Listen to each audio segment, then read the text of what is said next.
In this ShotScope V5 tutorial, I'm going to take you through all of the key settings that you need to know about if you are using the ShotScope V5. Now, this watch can be used both on and off of the golf course, and I'm going to cover all of the settings that you'll find on this watch. So we'll start with the general navigation, then we'll jump to the key settings you want to know about if you're using it as an everyday watch.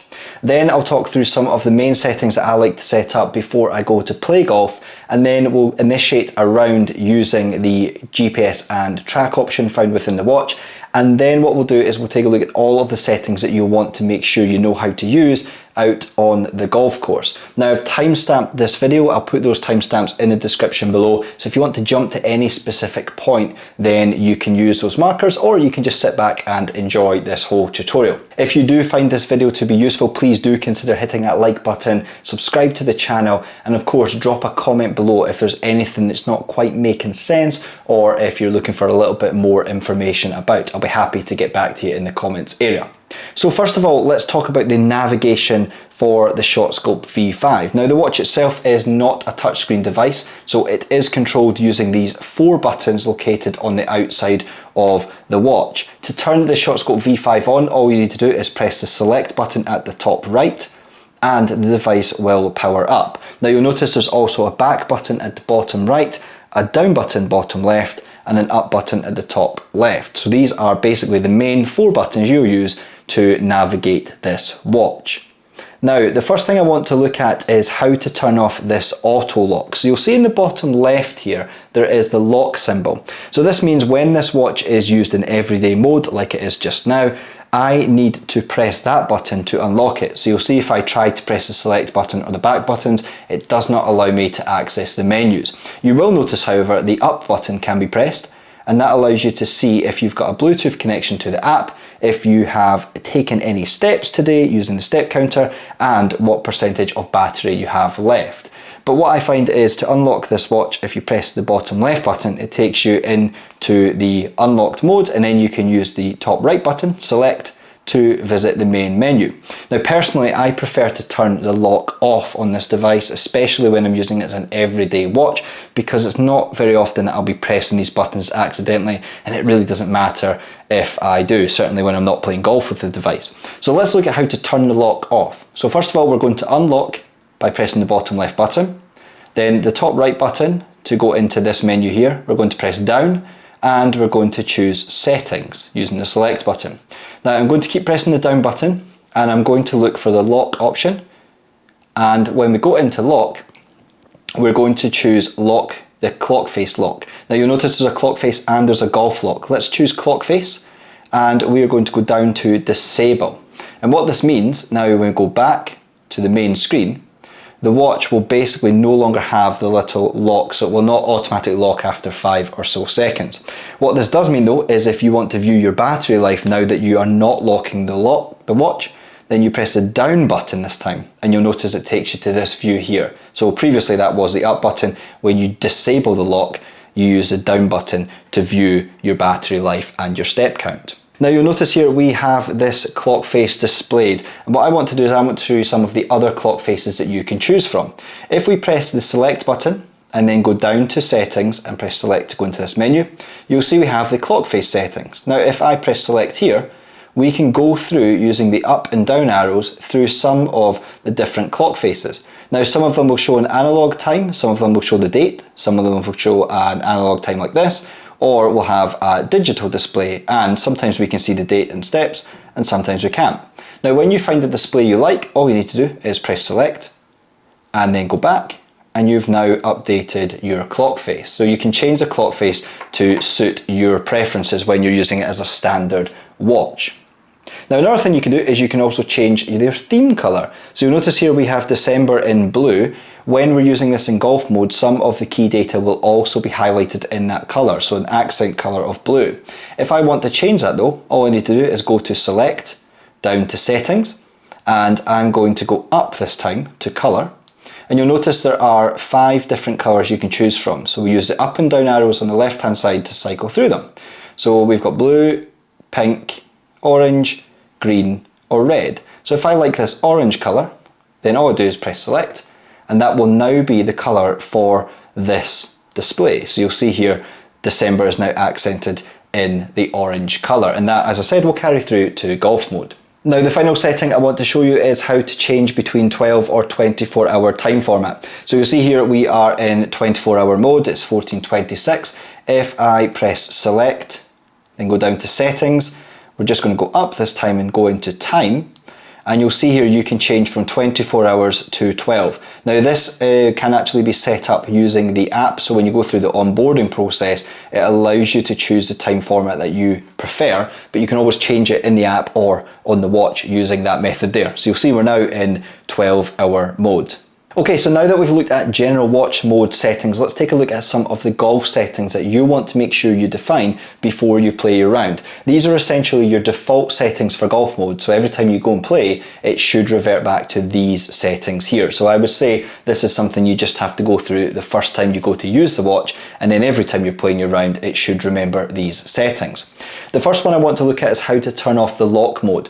So we've just looked at turning off the lock for the general watch mode, but it's also enabled by default when you're playing in golf mode. Now, for the purposes of this tutorial, it's better for me to disable the lock because it will automatically keep locking every single time I don't interact with the watch.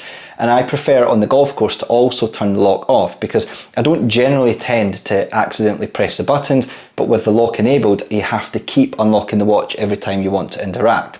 So to turn off the golf lock, all we do is press select, then we go down to settings, and then from the settings menu, we're going to look for the lock option. So just like we did before, we'll go into lock, but this time, instead of choosing clockface lock, we're going to go down to golf lock. And you'll see here, this one is currently allowing me to enable or disable it. I'm going to choose disable, and once we've confirmed the selection, we now know that when we enter golf mode, we will not have the auto lock feature active. Now, another setting that is defined when you go through the onboarding process is to choose whether you are a left or right-handed golfer. With the ShotScope technology, the tags interact with this part of the strap here, the part that doesn't have the buckle. And this means that you need to make sure you wear the watch on the correct wrist. If you're a right-handed golfer, it needs to be on your left wrist. If you're a left-handed golfer, it needs to be on the right wrist. This is one of the mistakes that some golfers make, and it leads to the shots not tracking. Now, if you are a right-handed golfer, but you've accidentally chosen the left-handed setting during the onboarding process, the easiest way to combat that or to correct it is to do so through the settings menu on the watch. So if we go to the select button and then go down to settings, I'm going to scroll down and I'm going to look for the hand L/R option. And we want to just make sure that we choose the correct one for us. So you'll see here, I am a right-handed golfer, so I'm going to choose right-handed golfer, press select. And then I know as long as I wear this device on my lead wrist, which will be my left wrist, it will track my shots correctly. One of the things that you can do to ensure that you have tracked your shot, or at least can confirm you've tracked it, is to make sure that the Show Club ID is active. Now, in golf mode, once you have played your shot, it should display the tag ID at the top right of the screen, and we'll see that when we go into golf mode in just a minute. If you want to make sure that that is visible, then you can ensure you have turned on Show Club ID. You can also turn it off if you don't want to see this, but personally, I prefer to see the club ID just as a way of feedback that I have actually tracked the correct shot. So if we go to the select menu, and then we're going to go down to settings, I'm going to scroll down, and what we're looking for here is we're looking for the club Show Club option. We're going to go into this one here, and it should be on by default, but if for any reason it isn't, we'll then choose enable, and we know when we go into golf mode we will see the club tag ID, and I'll show you that with a couple of test tags in this video.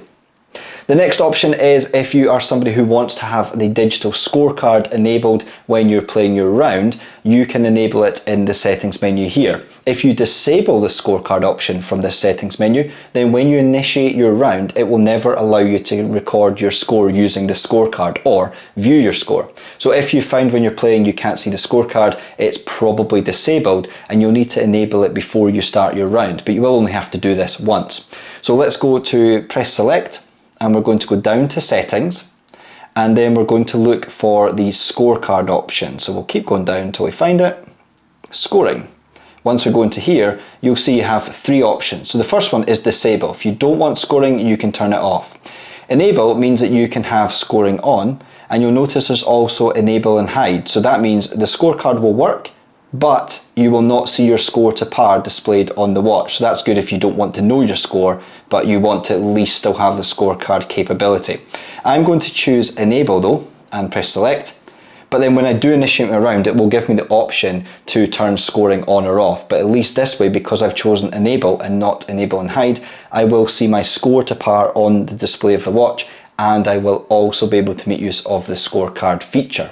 Now let's have a look at another setting which is important to define before you play, and that's the auto or manual putting setting. Now the way that ShotScope works is it uses these little tags and you screw these into your grips. They go into all of your grips, including your putter. However, if you play with a counterbalanced putter, or perhaps a long putter where you anchor it and you can't have the tag close to the watch, it won't be able to track your putts. So what you can do is you can turn on manual putting. And this means when you're on the green, you can press a button to drop the location of each putt manually. Now, some people suggest online that enabling manual putting is more accurate than auto putting.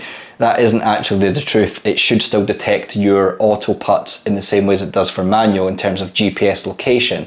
The manual putting is really just used if you've lost your putting tag or you're not able to have it in a close enough proximity to your watch. So to enable manual putting, what we do is we go to select, then we go to settings, and we're going to look for the putting option. So we'll keep going down and you'll see putting is here. Now auto is the default, but if you need to change to manual, you can change to manual and press select. I'm going to leave mine in auto because I prefer just to automatically track my putts using the standard grip that I have. But that's how you can turn on manual putting if you want to.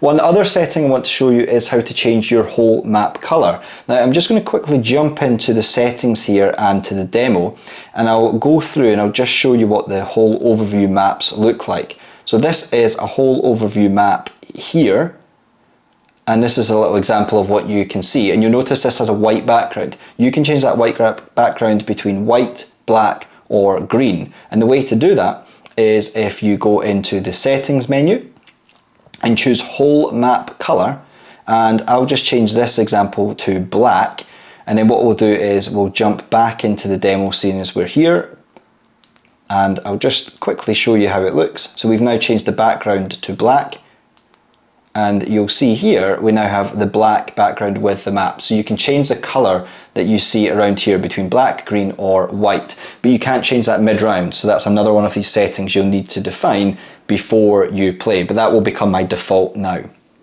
The final thing I want to show you is how you can check if your tags are working correctly or not, and the same for the strap. So you don't want to get to the golf course to find that your tags aren't working and it can't track your performance. So if you want to check them, what you can do is you can go into the select button and go down to settings, and there's a helpful little read tag option. So let's scroll down and find that one, and you'll see it's just going to come up here, tag read. So now when I press the select button, it puts me into this finding tags mode. Now what you have to do here is take one of your ShotScope tags. In this example I've got the driver tag here, and all I need to do is hover it around the strap here, and you'll see it highlights it as in being found. So this driver tag has been found. Now I'm specifically placing it around this area. I'm not having to touch it, but you'll notice when I hover over it, this is my 7-iron. So if your tag is worn on the top and you can't see the lettering here, or if you just want to make sure that the tags are working, then it's a good idea to use this setting just to make sure that they are still working. Just remember though, with your ShotScope device, you don't want to have the tag close to this strap with the buckle. It needs to be the one without the buckle, because that's where the technology is built into. But that's a handy little tip. If you maybe aren't sure if your tags are working, you can check them using that setting. Now that we've looked at some of the key settings you'll need to make sure you have set up before you go to the golf course, let's take a look at how to actually initiate a round when you arrive. So the first thing you're going to do is press the select button and then choose select again to play golf. Now you can either choose GPS+Track, which gives you GPS information and club tracking, or GPS only. So I'm going to choose GPS+Track, which is my usual one, and then press select. And it will try to locate the connection for GPS to your club. Now this is based on a 1 kilometer distance, and I'm inside the house right now, so hopefully it's going to be able to locate the GPS from the house to the golf club, and I'll be able to show you how to use the watch on the golf course. So you'll see now we get two options. We get the Dunfermline Club small course and we get Dunfermline Golf Club. That's the main course. So I'm going to select Dunfermline Golf Club here. This is the main 18-hole course, and I'll press select. And then it's going to ask me from the next screen which tee group we want to use. So do we want to use yellow, white or red? In this case I'm just going to go for the standard yellow tees. And then because we enabled scoring in the previous part of the video, we can choose whether we want scoring active or not. So I'm going to choose yes to scoring. And then you'll see here we get the GPS display for this course. Now I want to make it clear at this moment in time, because of the location to the golf course from our house, we're actually behind the first green. So the fairway is then behind the green. So some of the GPS distance information and maps may look slightly different to how it would be if I was out on the golf course, but I can still take you through all of the key settings that you'll find on the ShotScope V5. It's just that some of the maps and the GPS information may be slightly inaccurate, but it's always fine on the golf course. So you'll see here we have the GPS display here. Now let me tell you a little bit more about what we can see on screen. So first of all, around the outside of the screen you'll see the 18 numbers. Those are basically the indicators for the hole, and it lights up with the colour of the theme next to the number. So this is hole number 1 as highlighted just here. You'll notice it also tells me at the bottom this is H1, hole 1, P4, par 4. You get your time at the very top of the screen, so you can always tell what time it is, and then in big writing in the centre of the screen you can see 3 different numbers here. So in the centre in red, this is the centre distance to the middle of the green, so it's 320 either yards or metres to that point. And you'll notice I don't have the indicator here for the distance, so I don't know at this moment in time whether that's metres or yards, but I'm going to show you in this video how to turn on the setting there so you can display the distance measurement on screen. The top number is your distance to the back of the green, and the bottom number is your distance to the front of the green, so front, middle and back. At the top right here, this will show your club tag. So if I take my tag, let's go for the 7-iron in this example, hover it near the strap, and you'll notice it displays the club tag ID there as a 7-iron. Now this we showed earlier in the video where we set up the show club tag ID, and that's a really important one if you want just that bit of confirmation that the last club you used was correctly tagged. On the left hand side of the screen next to the up button you can see E. Now that's your scorecard, and that is your score to par. So because we enabled scoring and we've not used the hide option, we can see our cumulative score to par displayed up there. And then in the bottom left you've got a hazard symbol. That's how you can get into the hazard menu for your round. So let's press the bottom left button first of all to go into the hazard menu, and you'll see here we can see the information for some bunkers on the hole we're playing. Now you can use the up button or the down button to move through the bunkers, and basically the bottom, it will always display the bunkers that are closest, and then as you press up you can get to those that are furthest away. Now the side of screen that you see the icon on, so these are on the right hand side, this means that the bunker is on the right hand side of the fairway or of the green. The hashed line through the bunker that you see there indicates that that is a green side bunker, and the other bunkers that don't have the hash through it are fairway bunkers. The 2 numbers that you see, I'm just keeping pressing up and down so that it doesn't go back to the home screen. The bottom number next to the bunker is to reach the bunker, and the top number is to carry it. Now obviously these GPS numbers are slightly out because, as I said, we're in the house. That bunker isn't just going to be 2 yards deep, but we get that information there. And if you're playing a hole which has a water hazard, then you'll see the water hazard displayed with a water icon instead of the bunker. But that's the hazard menu there for bunkers and for water hazards. If you press the top right button when you're in this menu, it then changes to the map view. Now the map here isn't displayed perfectly because, as I said, I'm in my house, but this number here is to the center of the green, and then you can use the up and down buttons to move the marker here. So you can basically, if this was displaying the hole lengthwise, we could go down and use this to find a specific point on the fairway, and then we know how many yards we have to hit to reach that. So let's say, for example, here there was a water, like a burn. I could move up to about 237 and I would know I'd be able to clear it. And you'll see the background colour here is black because we set that earlier in this video. If we press select here, we can see layup information for 100 yards, 150 and 200 yards. And it will basically tell you to leave yourself 100 yards. That's how far you have to hit it. If we have other information such as 150 and 200, they'll also be displayed in here. And on top of that, it will also show you dogleg information if the hole you're playing has a dogleg. So we'll go back into the hazard menu just now, and let's press select, and we'll have a look at what else we get here. So the final thing we can see here is your green view, and you can basically use the up or down buttons to move the pin around. And you'll notice if I move it up to this point of the green, it goes down to the bottom, and then if we go from the bottom, we can return back to the top. And then all we do is press select, and that will log that as the new center point of the green, and the middle distance here will update. So we know that to the middle of this green is 323 yards, and to the back is 325 in this example, because that pin is pretty close to the back of the green. So that's your pin value, and that's the back of the green. If we moved it to the front of the green, then the center value here would update if we move the pin right the way down. Let's now look at how we can get to our scorecard. So when you complete a hole using the ShotScope V5, it will ask you to enter the number of putts you've taken and your score for the hole. And what will happen is that information will be added to a digital scorecard if you have enabled scoring. To get to your scorecard, you can either go through the select menu, or you can press the up button, and that will load your scorecard here. And you'll see you've got scorecard or penalties. Let's first of all go into scorecard by pressing select. And because I haven't played any holes, I'm just going to manually add some. So let's go to hole 1, we'll press select. We'll say we took 3 putts here, and because it's a par 4, it's going to assume, in this case, that we made a par. So it's going to think we drove to the green and then 3 putted for the par. In this case, I'm going to say I made a 5.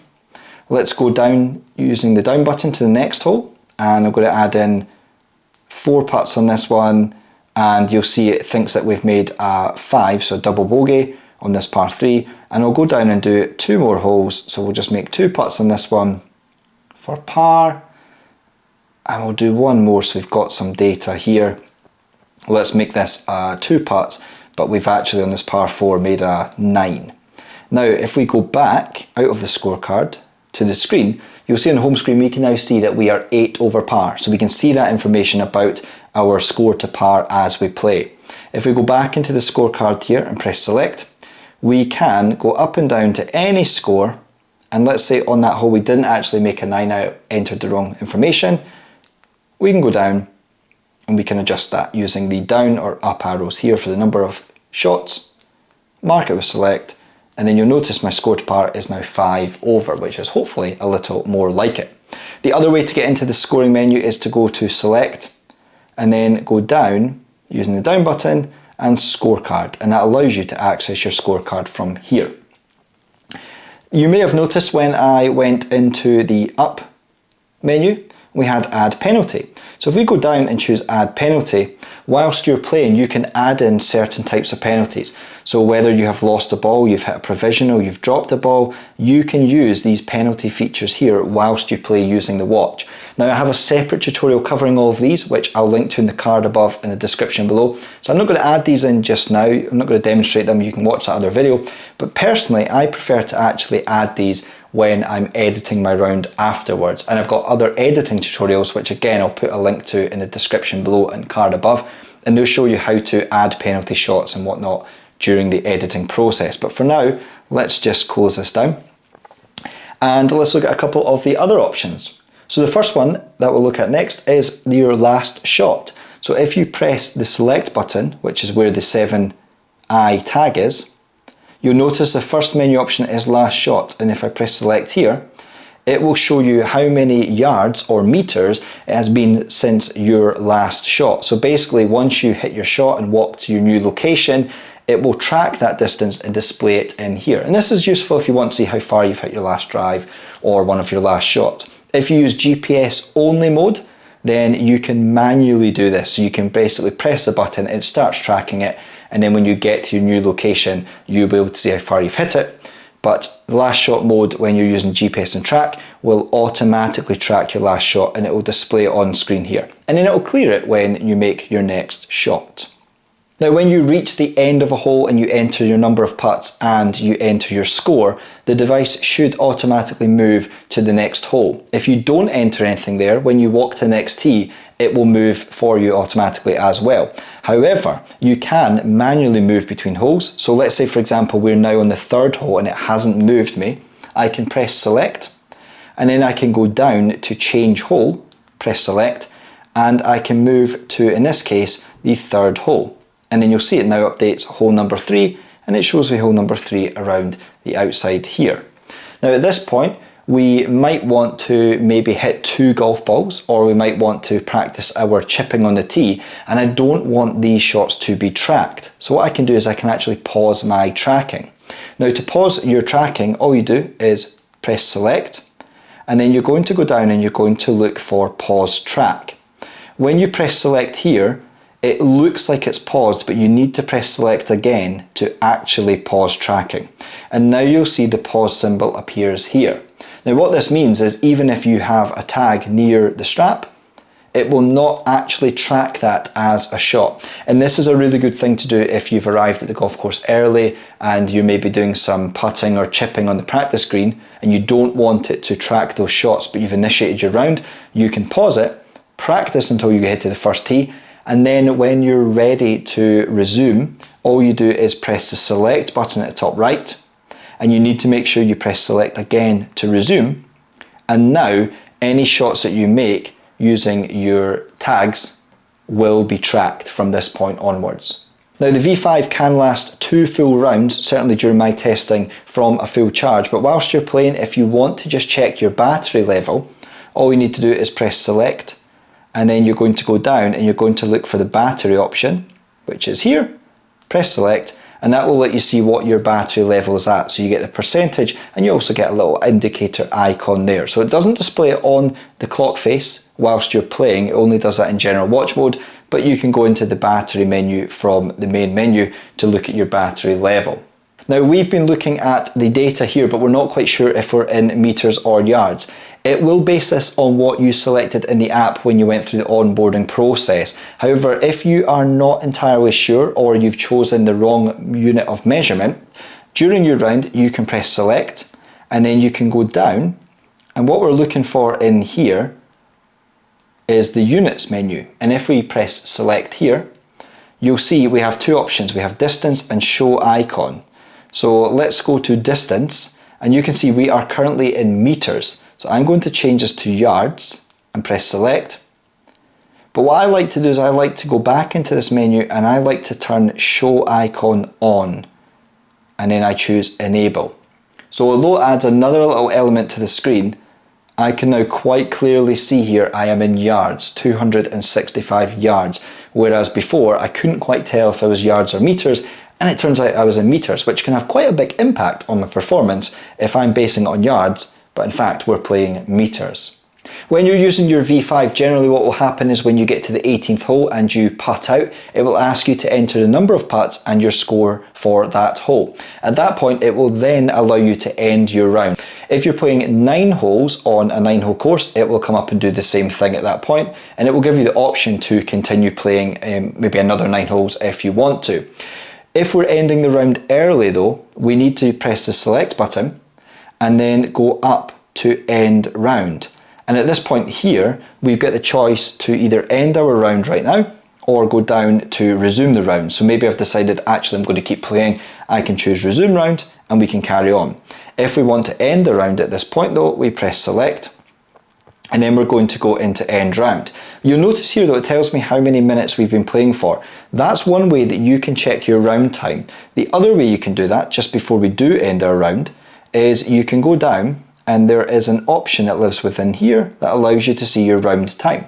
So if we choose select there, we can see the round time in here. but it also displays it as you just saw there when you go to end your round.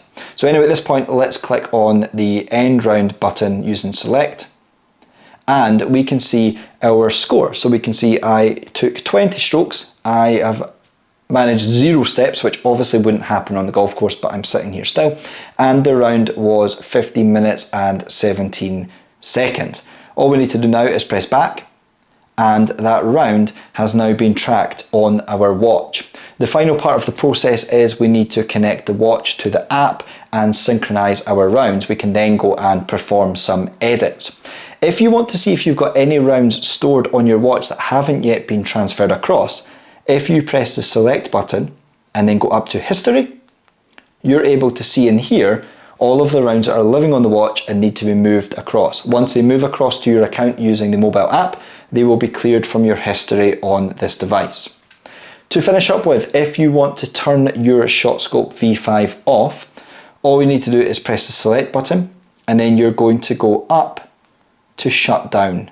Press select, and then confirm by pressing the select button again on the yes menu, and that will turn your ShotScope V5 off. The great thing about the V5 is when you take it off of your wrist, it will turn off automatically as long as it's stationary after about 30 minutes to save that battery.